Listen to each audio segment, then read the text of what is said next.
আলহামদুলিল্লাহ, এখন আমাদের সম্মুখে এতক্ষণ পর্যন্ত যতগুলি প্রোগ্রাম আমরা দেখেছি খুবই আকর্ষণীয় প্রোগ্রাম। প্রতিটা প্রোগ্রাম থেকে আমরা শিক্ষা অর্জন করার মতো আমাদের প্রোগ্রাম, যেহেতু এটা শিক্ষা গঠনমূলক প্রোগ্রাম, শিক্ষামূলক প্রোগ্রাম আমরা আজকের এই মঞ্চ থেকে যারা আমরা উপস্থাপন করতে পারছি, আমরা আমাদের বাচ্চাদের দ্বারা সমস্ত অভিভাবকগণকে উদ্দেশ্য করে আমরা বলতে চাই, আমরা আমাদের বাচ্চাদের ভবিষ্যৎকে কেন্দ্র করে, আমরা আমাদের বাচ্চাদের ভবিষ্যৎকে লক্ষ্য রেখে যতগুলি প্রোগ্রাম আমরা আজকে আপনাদের সম্মুখে উপস্থাপন করাবো বা করাচ্ছি, এই প্রোগ্রাম দ্বারা যারা আপনারা দেখছেন, প্রতিটা প্রোগ্রাম থেকে একমাত্র উদ্দেশ্য হলো আমাদের বাচ্চারা কিভাবে আল্লাহ রসুলের হুকুম অনুযায়ী এবং তরিকা অনুযায়ী কিভাবে জীবনযাপন করবে তার সম্পূর্ণ নমুনা কিন্তু আমরা আজকের এই প্রোগ্রাম থেকে এর বিশেষ আমরা খোলাসা এখান থেকে অর্জন করব। এখন যে প্রোগ্রাম আমরা আপনাদের সম্মুখে উপস্থাপন করতে চলেছি, বর্তমান সমাজে আমাদের মা বোনেরা যেভাবে পর্দাকে অপব্যয় করছে এবং পর্দার হুকুমকে অমান্য করছে, এবং যেভাবে আমাদের মুসলিম মা বোনদের পর্দার উপরে থাকার নির্দেশ দেওয়া হয়েছে, এবং ইসলাম যেভাবে নারী জাতিকে মূল্যায়ন করেছে, তার অপচয় কিভাবে হচ্ছে, তার অপব্যাখ্যা কিভাবে আমাদের মা বোনেরা করছে, আজকের এই প্রোগ্রাম থেকে এখন যে প্রোগ্রাম আমাদের বাচ্চারা উপস্থাপন করতে চলেছে, এই প্রোগ্রাম দ্বারা আমরা বিশেষভাবে আমরা শুনবো এবং শ্রবণ করবো। সকলে সালাম দেন।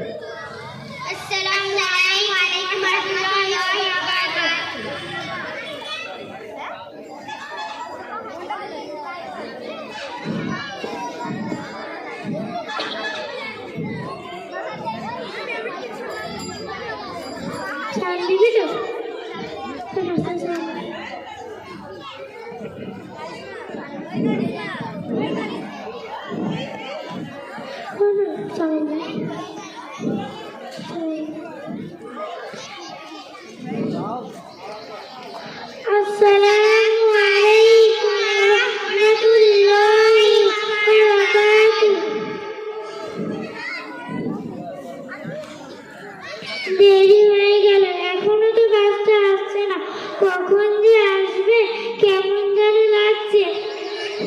হু হু, এবার যেন ঠিক লাগছে।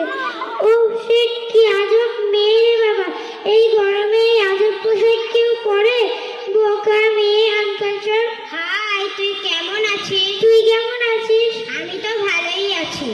দেখ ওই মেয়েটাকে দেখ, এই আধুনিক যুগের মেয়ে কেমন মধ্যযুগে পড়ে আছে, আর এই গরমেতে কেমন বোরখা পরে আছে। আর ওই জানিস, ওইসব মৌলানাদের যারা মেয়েরা স্বাধীনতা হারিয়েছে। এই যে হাই, শুনছো? আমাকে বলছো? হ্যাঁ, তোমাকে বলছি না, তুই ভূতকে বলছি। তুমি ছাড়া আর কে আছে? ও আচ্ছা, আসসালামু আলাইকুম। ওয়ালাইকুম আসসালাম। তুমি এই গরমে বোরখা পরে আছো, তোমার কষ্ট হচ্ছে না? না বোন, কষ্ট কেন? আবার আল্লাহ তাআলা নির্দেশ পালন করতে কোনো কষ্ট হয় না। তুমি সত্যিই তোমার কোনো কষ্ট হচ্ছে না? ছোটবেলা থেকে পর্দা করে আসছি, তাছাড়া আমি জাহান্নামের আযাবকে ভয় পাই। পর্দা না করলে জাহান্নামের আগুনে পুড়তে হবে। আরে আরে, তার থেকে লাইফকে এনজয় করতে শেখো। বোরখা করো, চারিদিকে তাকাও, নিজেকে পরিবর্তন করো, বুঝলে? বোরখা পরে জীবনকে এনজয় করা যায় না বুঝি? আফসোস, তোমাদের মতো হাজার মুসলিম মা বোনেরা পর্দাকে হালকা ভেবে নেয় এবং তারা ধর্ষিত, অপমানিত ও লাঞ্ছিত হয়। কি দরকার এরকম এনজয়? এই মেয়ে, তুমি তো এই বয়সে বেশ বকতে দেখছি। বকবো কেন? বোরখা পড়তে আমার কোনো সমস্যা নেই। সমস্যা হলো তোমাদের ইসলামী সংস্কৃতি ছেড়ে বস্তা পর্দা সব সংস্কৃতি নিয়ে পড়ে আছো, তাই তো তোমার বেপর্দা হয়ে চলাফেরা। আরে থাক না, থামো না, এখনই তো ঝগড়া বেঁধে যাবে। যা হোক না বোন, তুমি কি তোমার পরিবারের চাপে বোরখা পড়ো? পরিবারের চাপে কেন হবে আবার? মহান আল্লাহ তাআলা কোরআনে পর্দার সম্বন্ধে কি বলেছেন জানো? সূরা আহজাবের 59 নম্বর আয়াতে আল্লাহ বলেছেন, হে নবী, আপনার স্ত্রীগণকে, কন্যাগণকে বলো তারা যেন তাদের নিজের শরীর নিজেরা আবৃত করে নেয়।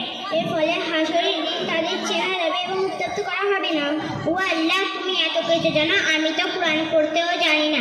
তাছাড়া ইসলামী যে সকল বই আছে সেগুলোও পড়ি না। উফ, আর পারি না।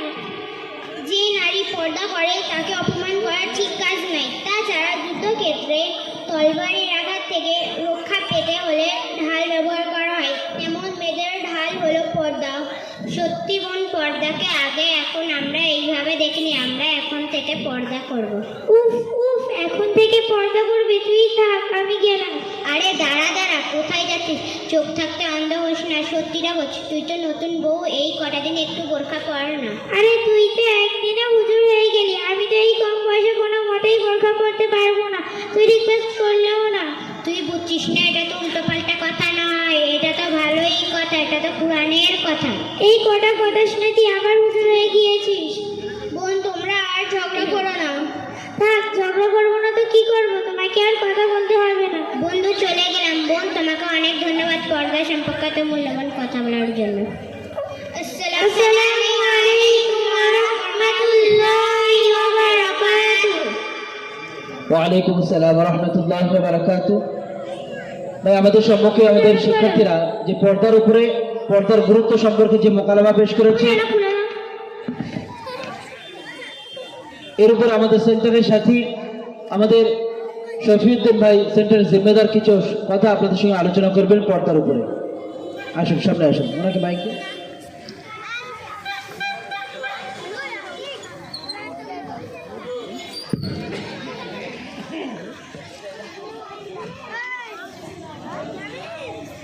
আসসালামু আলাইকুম ভাই। সর্বপ্রথম আমি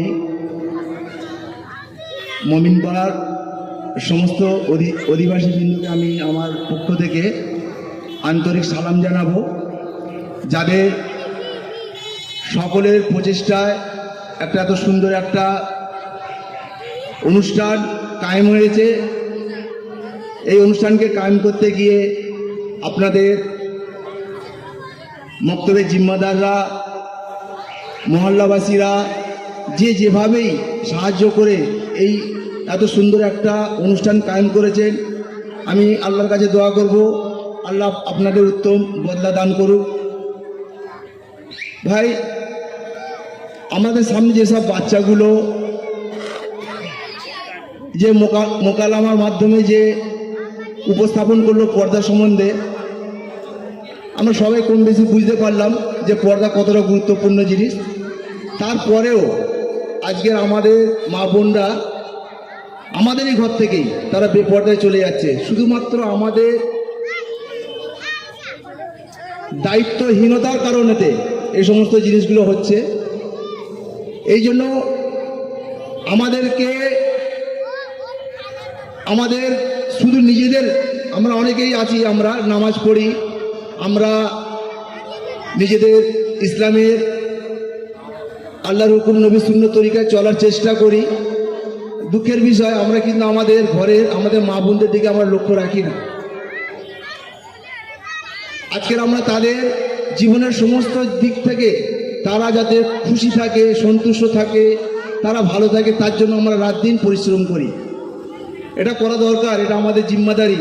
আমাদের পারিবারিক সুখ শান্তি সেই ঘরের পুরুষ মানুষদের উপরেই বর্তায়। সুতরাং আমরা তাদের দুনিয়ার জিন্দেগির সুখ শান্তি যেমন আমরা কামনা করি, তার জন্য আমরা পরিশ্রম করি, পাশাপাশি তাদের আখিরাতটাও আমাদের দেখার দরকার। একটা পুরুষ মানুষ যদি দিনদার হয়, একজন মানুষ দিনদার হয়, আর একটা মহিলা যদি দিনদার হয়, পুরো একটা পরিবার দিনদার হয়। আজকের আমাদের মা বোনদের মধ্যে দিন না থাকার কারণে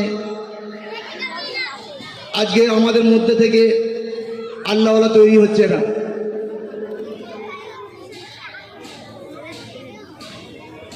আমরা হাজার মেহনত করছি, আমরা চেষ্টা করছি আমার ছেলে ভালো হোক, সমস্ত খারাপ থেকে দূরে থাকুক, সমস্ত রকমের খারাপি তাদের খারাপি থেকে বাঁচানোর জন্য আমরা নানান পরিকল্পনা করছি, কিন্তু তার মধ্যে দিনদারি আসুক এর ফিকির আমরা করছি না। আমাদের দুনিয়াবী ক্ষেত্রে বাঁচার জন্য আমরা সমস্ত রকম শিক্ষা প্রতিষ্ঠান, স্কুল, কলেজ, ইউনিভার্সিটি সমস্ত দিকে আমরা লক্ষ্য রাখছি, কিন্তু আমার বাচ্চা ডাক্তার, ইঞ্জিনিয়ার হোক, এটা আমরা চাই। মাশাআল্লাহ, খুব ভালো জিনিস, এটা আমাদের দুনিয়া থাকতে গেলে এগুলো প্রয়োজন।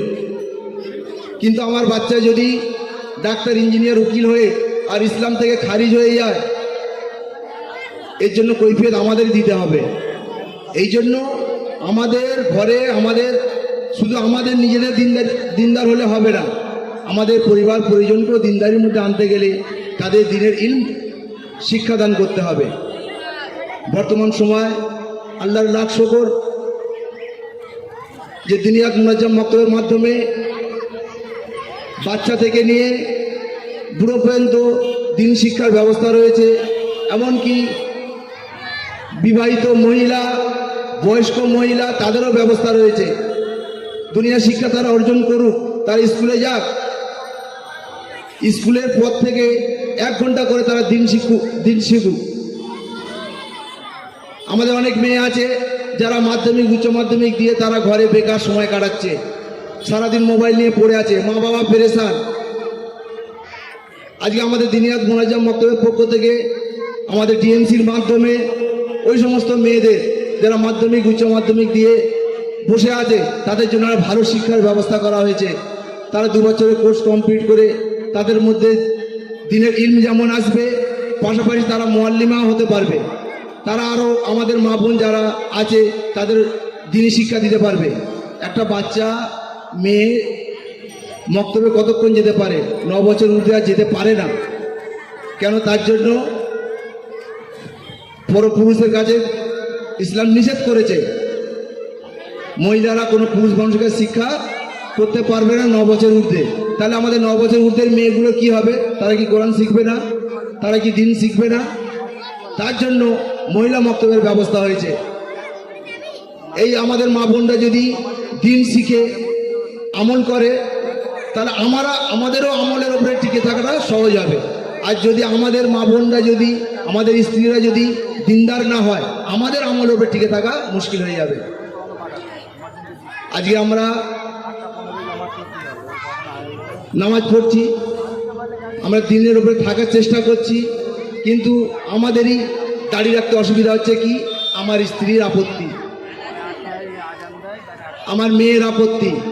একটা সুন্নত আমি আমার জিন্দগিতে ফিট করব, প্রথম আপত্তি আসছে আমার ঘর থেকে, যে এখন তুমি রাখছো কেন? বয়স তো সবে তোমার এই, বুড়ো বয়সে রেখো করো। সুন্নত তো শুরু থেকেই, যখন তুমি বালেগ হবে তখন থেকেই তোমার উপরে আমল শুরু। কিন্তু আমরা কেন রাখতে পারছি না? আমাদের প্রথম বাধা আমাদের বাড়ি থেকেই আসছে। বাধাটা দিচ্ছে কেন? তারা এই সুন্নত সম্বন্ধে জানে না, তাদের দিন সম্বন্ধে সঠিক জ্ঞান নেই। এই কারণে তারা আমাদের আমলেতে রুকাওয়াট তৈরি করছে। এই জন্য আমাদের বাচ্চাদের, আমাদের মা বোনদের দিনের উপরে আনতে হবে। যখন তারা দিনের উপরে যখন চলে আসবে তখন আমাদের দিনের উপরে চলা সহজ হবে। একটা মহিলা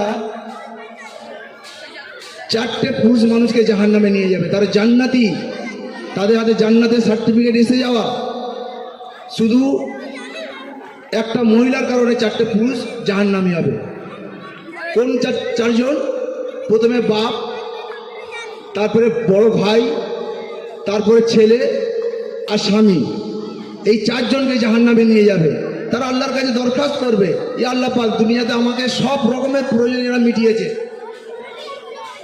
আমার যখন যা প্রয়োজন ছিল বলেছে এরা দিয়েছে, কিন্তু আজ এই কঠিন সময়, যে আজকের এই নামাজ না পড়লে এত ভয়াবহ দিন, পর্দা না করলে এই ক্ষতি, সুন্নত ছাড়লে এই ক্ষতি, এইগুলো আমাদের শেখায়নি। আমাদের ঈদের সময় নতুন নতুন কাপড় দিয়েছে। তো এই জন্য ভাই, আমরা আমাদের মা বোনদের যাতে তারা দিন শিখতে পারে তার জন্য আমরা ফিকির করব। মাশাআল্লাহ, আপনাদের মক্তবে মহিলা মক্তব খোলার জন্য অনেকটা কাজ আগিয়ে আছে, জায়গা ঠিক হয়ে আছে, আপনাদের কিছু বাচ্চা ভর্তি হয়ে আছে। আমি অনুরোধ করব, মহল্লার প্রত্যেকটা ঘর থেকে যেসব মহিলারা এখনো পর্যন্ত এই ফর্ম নেননি, ফর্ম নিয়ে তারা আপনারা মহিলা মক্তবে ভর্তি হয়ে যাবে। এখানে 12-র ঊর্ধ্ব থেকে একদম 60-70 বছর বয়স্ক মহিলা পর্যন্ত পড়তে পারবেন। মহিলা শিক্ষিকার দ্বারা আপনাদের পড়ানোর ব্যবস্থা হবে। আপনারা তাড়াতাড়ি আপনাদের মক্তবের জিম্মাদারদের কাছ থেকে ফর্ম নিয়ে আপনারা এই ব্যবস্থাটা করবেন। আর যেসব মেয়েরা উচ্চ মাধ্যমিক দিয়ে বাড়িতে বসে আছে, আমি অনুরোধ করবো সেসব গার্জেনদের, তারা আমাদের খালদারি ডিএমসি আছে, সেখানে 2 বছরের কোর্স দিয়ে মুআল্লিমা শিক্ষিকা সে হবে, 2 বছর কোর্স কমপ্লিট করতে পারে, সে শিক্ষিকা হয়ে যাবে। তারও চেষ্টা আপনারা করবেন। সেরকম যদি আপনাদের কোনো থাকে, আমাদের পাড়ায় মেয়ে থাকে, জিম্মাদারদের সঙ্গে যোগাযোগ করবে, আমরা তার ব্যবস্থা করে দেবো ইনশাআল্লাহ। আল্লাহ পাক বলা শোনা থেকে বেশি বেশি আমার তৌফিক দান করবে।